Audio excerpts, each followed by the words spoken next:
ተወዳጁ የኢቢኤስ ጋዜጠኛ ሽምብልና ላቀ ተወዳጁ የኢቢኤስ ጋዜጠኛ ሮቤል ሊሞሸር ነው። በአጭር ጊዜ ውስጥ በኢቢኤስ ቴሌቪዥን ከፍተኛ ተወዳጅነትን ማግኘት ችሏል።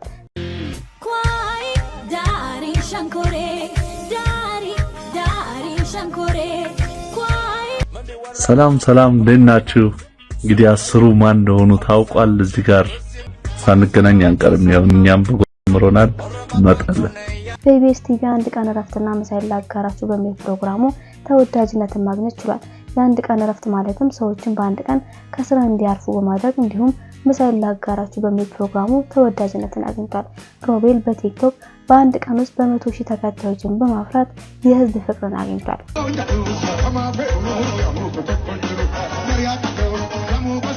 ተወዳጁ የኢቢኤስ ጋዜጠኛ ሽማግሌ ላቀ ሊሞሸር ነው።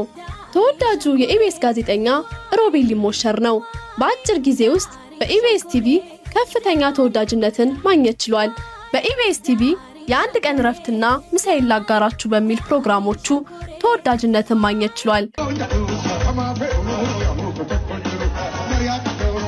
ተከታዮችን በማፍራት የህዝብ ፍቅርን አግኝቷል።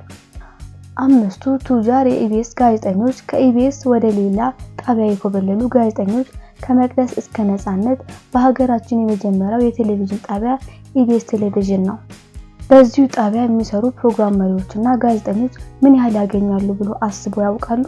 ትንሳኤ፣ ሉላ፣ ዳንኤል፣ ነጻነት እንዲሁም ሌሎች ጋዜጠኞችና የፕሮግራም መሪዎች ኢቢኤስ ምን ያህል ይከፍላቸዋል የሚለውን ዘርዘር ያሉ መረጃዎችን ይዘንላችሁ መጥተናል። እስከ ግማሽ ሚሊዮን ብር የሚከፈለው የኢቢኤስ ሰራተኛ እንዲሁም ሌሎች አስገራሚ ስምምነቶችን በተመለከተ ዘርዘር ያሉ መረጃዎችን ወደ እናንተ እናደርሳለን።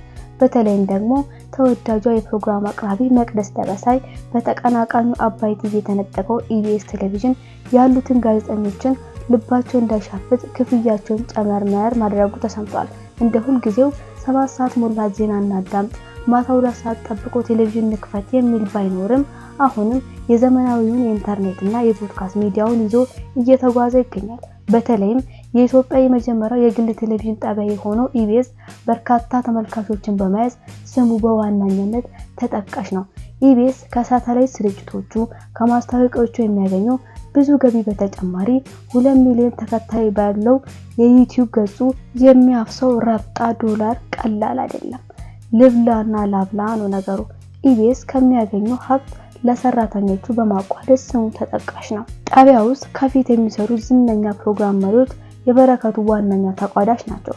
ከነዚህም ውስጥ 5ኛ ላይ የምናገኛት ጋዜጠኛ ጸገነት ይልማ ሩብ ሚሊዮን ብር ማለትም 250,000 ብር በአንድ ወር ደሞዟ ተቋዳሽ እንደምትሆን ከውስጥ አዋቂ መረጃዎቻችን እንመለከታለን።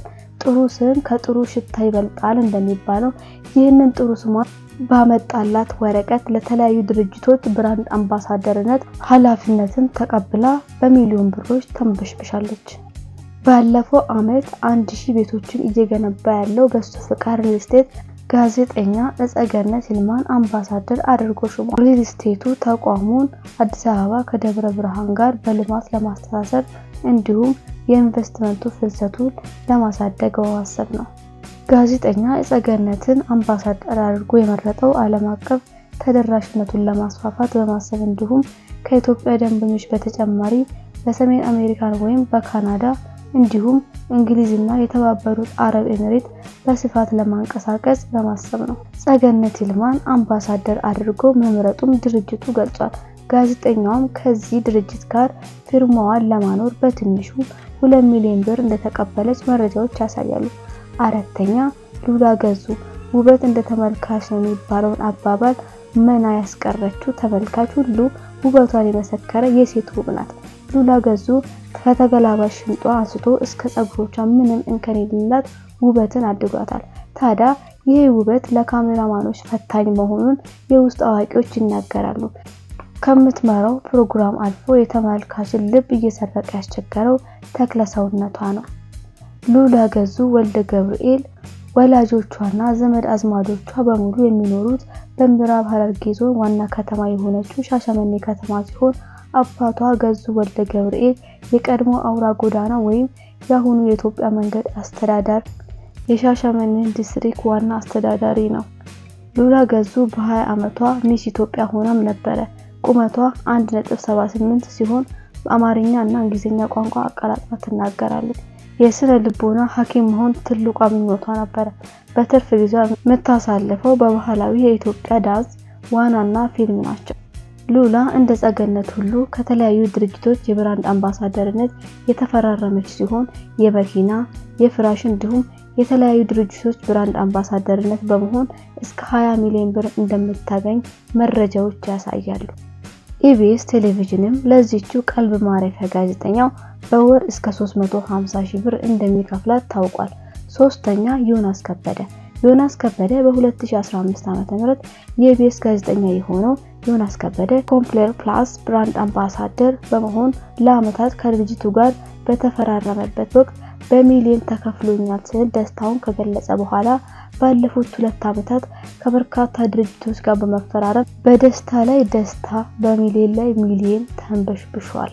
ዮናስ ከትዝታችን በኢቢኤስ አንስቶ በተለያዩ የኢቢኤስ ፕሮግራሞች ላይ በመሳተፍ ዝነኝነትን ያተረፈ ሲሆን ከነባር የኢቢኤስ ጋዜጠኞችም ዮናስ ተጠቃሽ። ዮናስ ካለው የሥራ ልምድ አንፃር ኢቢኤስ አሉኝ ከሚላቸው ጋዜጠኞች አንዱ በወር ከ350 ሺህ እስከ 400 ሺህ እንደሚከፍለው ባደረግነው ማጣራት ማወቅ ችለናል። ሁለተኛ በቅርቡ ከኢቢኤስ ቴሌቪዥን ወደ አባይ ቲቪ የተገለበጠችው መቅደስ ደበሳይ በዘርፈ ብዙ ችሎታዋና በአለባበሷ የህዝብን ተወዳጅነት ያገኘችው በወር እስከ 400 ሺህ ብር ይከፈላታል።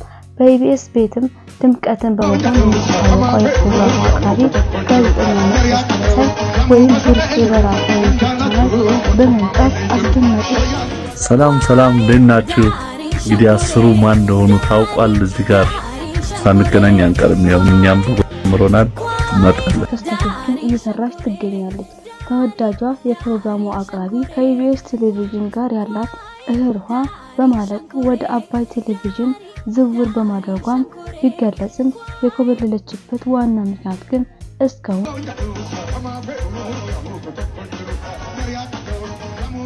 ሮቤል በቲክቶክም በአንድ ቀን ውስጥ በ100 ሺህ ተከታዮችን በማፍራት የህዝቡን ፍቅር አግኝቷል። ተወዳጁ የኢቢኤስ ጋዜጠኛ ሽማግሌ ላከ ሊሞሸር ነው። ተወዳጁ የኢቢኤስ ጋዜጠኛ ሮቤል ሊሞሸር ነው። በአጭር ጊዜ ውስጥ በኢቢኤስ ቲቪ ከፍተኛ ተወዳጅነትን ማግኘት ችሏል።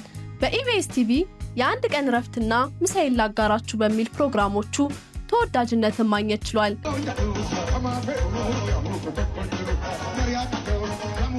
አወዛጋቢነቱ እንደቀጠለ ነው የሚገኘው። አንዳንድ መረጃዎች ከኢቢኤስ ጋር ባላት አለመግባባት ነው ሲሉ፣ ሌሎች ደግሞ አባይ ቲቪ ልክ የሚያማልል ኮንትራት እንዳቀረበላት ነው የሚያመለክቱት።